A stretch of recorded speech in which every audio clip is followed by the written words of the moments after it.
Perkenalkan, nama saya Diana Alisa Abnani, NIM 20011140055, Program Studi Pendidikan Guru Sekolah Dasar, semester 5, kelas A.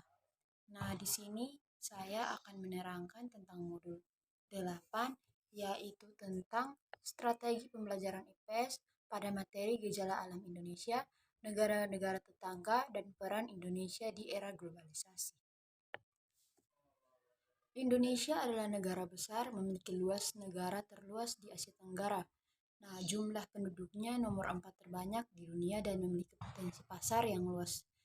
Nah, hampir semua produk dunia dari bahan makanan, pakaian, teknologi produksi dipasarkan di Indonesia. Contoh negara yang memasarkan produk-produknya adalah Thailand, Vietnam, Australia, ada juga Amerika, Cina, dan beberapa negara lainnya. Dalam video pembelajaran kali ini, saya akan menyampaikan pembelajaran tentang perkembangan bangsa Indonesia, kedudukan Indonesia di tengah negara-negara tetangga, dan bagaimana peran Indonesia di era globalisasi. Ke dalam pembahasan yang pertama, yaitu tentang pembelajaran tentang perkembangan wilayah Indonesia. Nah, sebagai warga negara, kita harus mengetahui wilayah negara kita sendiri secara lebih baik daripada orang lain. Di sini anggaplah di sini bahwa kita telah mengetahui bahwa bumi kita berbentuk bulat seperti bola. Untuk memperkenalkan wilayah Indonesia, tunjuklah letak Indonesia pada globe atau peta. Pada globe, Kepulauan Indonesia terletak membentang pada suatu bagian di garis khatulistiwa. Batas paling utara terletak pada garis laut teritorial adalah wilayah laut yang batasnya ditarik dari sebuah garis dasar atau garis khayal yang menghubungkan titik-titik dari ujung-ujung terluas pulau-pulau. Sedangkan batas landas kontinu adalah dasar lautan yang secara geografi dan morfologi merupakan kelanjutan dari kontin atau benua induk. Batas laut zona ekonomi eksklusif merupakan wilayah laut yang ditarik dari garis dasar ke laut lepas sejauh 200 mil. Pengakuan wilayah Z merupakan perjuangan pemerintah Indonesia melalui diplomatik setelah dikeluarkannya pengumuman pemerintahan Republik Indonesia tentang zona ekonomi eksklusif pada tanggal 21 Maret 1982. Indonesia adalah negara kepulauan yang berada di kawasan Asia Tenggara.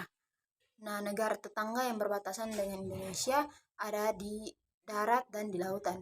Negara yang berbatasan darat yaitu Malaysia, Timor Leste, Papua Nugini, sedangkan negara yang berbatasan lautan yaitu Singapura, Malaysia, Vietnam, Filipina, Australia, dan Timor Leste. Keadaan fisik wilayah Indonesia adalah keadaan bentuk permukaan bumi, keadaan perairan, udara, kehidupan hewan dan tumbuhan di atas bumi Indonesia. Permukaan bumi Indonesia banyak berpengaruh oleh kegiatan vulkanisme dan gempa akibat dari desakan tenaga teknologi lempeng. Para ahli telah banyak meneliti bahwa Indonesia merupakan tempat pertemuan antara 3 lempeng tektonik. Yang pertama, lempeng Asia yang relatif stabil. Lempeng Asia adalah lempeng yang di atasnya berupa daratan atau benua. Yang kedua adalah lempeng Indo-Australia yang meliputi lempeng tektonik Samudra Hindia. Lempeng ini bergerak di arah utara, sedangkan lempeng tektonik yang ketiga adalah lempeng Lautan Pasifik yang bergerak di arah barat-barat daya. Sebagaimana yang kita ketahui bahwa jika lempeng tektonik saling berdesakan, maka akan timbul gejala gunung api atau gempa bumi. Bukti nyata yang dapat kita saksikan di sepanjang kepulauan Indonesia mulai dari Sumatera, Jawa, Bali, Nusa Tenggara, dan berakhir di Lautan Banda adalah deretan gunung yang aktif. Nah, jalur lain yang merupakan kelanjutan dari Kepulauan Filipina, gunung api tampak tersebut di Lenang atau Sulawesi. Nah, akibat dari penunjangan lempeng-lempeng samudra di tepian perairan Indonesia dijumpai palung laut yang sangat dalam. Di antara Palung laut tersebut ada palung laut Jawa yang memanjang mulai dari lepas pantai barat Sumatera, lepas pantai selatan Jawa, dan terus ke timur. Nah, jika hanya saja gempa bumi tidak menimbulkan tsunami, dapat melakukan langkah-langkah penyelamatan seperti yang pertama, jangan panik apalagi dalam merasa kalang kabut. Yang kedua, jika listrik dan kompor masih menyala, secara cepat matikan dan untuk mencegah kebakaran. Yang ketiga, jauhi bangunan yang tinggi, kabel listrik, dan barang-barang yang terbuat dari kaca, tebing, dan juga bendungan. Yang keempat, jika sulit mencari jalan keluar, berlindunglah di bawah benda-benda yang kuat seperti di bawah meja atau lainnya. Yang kelima, berhenti jika kalian sedang berkendara. Yang keenam, jauhi pantai karena bisa jadi akan ada gelombang tsunami. Materi selanjutnya adalah pembelajaran tentang keadaan alam dan sosial di negara tetangga. Yang pertama adalah negara Malaysia. Negara Malaysia adalah negara yang berbatasan secara darat dan juga secara lautan. Nah, batasan laut di Laut Cina sedangkan berbatasan darat dengan Pulau Kalimantan. Penduduk Malaysia umumnya pemeluk agamanya sebanyak 53% Islam, Buddha 17%, kepercayaan tradisional Cina 12%, Hindu 7%, Kristen 6%, kepercayaan lainnya 5%.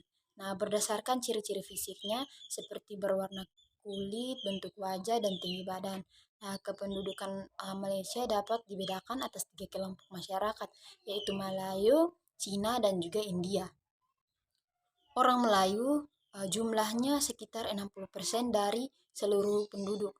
Kelompok etnis Melayu mencakup suku-suku Dayak. Nah, orang Cina jumlahnya mencapai 30%. Sebagian besar orang Cina Malaysia hidup di daerah pertambangan timah dan perkebunan karet di pantai barat Malaysia Barat, terutama di daerah perkotaan. Orang India dan juga orang Pakistan dan Tamil mencapai 8% dari seluruh penduduk. Mereka hidup terutama di daerah perkebunan karena perkebunan karet di pantai barat negara, bagian Selangor, dan bagian Perak. Kemudian kita akan masuk dalam materi selanjutnya, yaitu pembelajaran tentang peran bangsa Indonesia di era globalisasi. Peran dari Indonesia di tengah era globalisasi untuk ASEAN yang pertama di bidang ekonomi, yaitu adanya kegiatan perdagangan, selanjutnya ada kegiatan produksi, dan juga ada kegiatan investasi.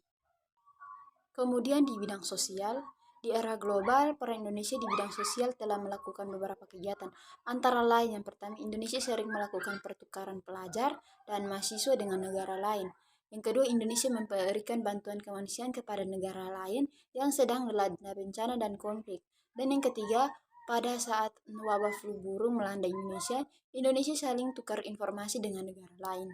Selanjutnya ada di bidang budaya, Indonesia memiliki banyak ragam budaya, seperti rumah adat, tarian daerah, upacara tradisional, dan lain sebagainya. Kemudian yang keempat, bidang politik dan keamanan. Di samping itu, bidang-bidang seperti yang telah disebutkan sebelumnya, di era globalisasi Indonesia juga bisa berperan di bidang politik dan keamanan. Nah, contohnya dengan adanya hubungan diplomatik, juga terwujudnya kegiatan lain. Misalnya pada saat Kamboja dilanda pertikaian politik, perebutan kekuasaan antar fraksi yang bertikai, Indonesia menjadi fasilitator pertemuan bagi pihak-pihak yang bertikai tersebut. Sebaliknya, ketika Indonesia berlangsung pemilu, banyak orang asing dan organisasi internasional yang memantau pelaksanaan pemilu. Kemudian di bidang lingkungan, di sini Indonesia memiliki hutan yang luas. Kawasan hutan Indonesia ditetapkan sebagai paru-paru dunia. Namun, setiap tahun luas hutan di Indonesia selalu berkurang. Hal ini dikarenakan adanya penebangan liar dan pembakaran hutan, sehingga Indonesia mendapatkan kritik dan protes dari negara-negara lain dan organisasi internasional lainnya. Pembelajaran yang dapat saya sampaikan, terima kasih.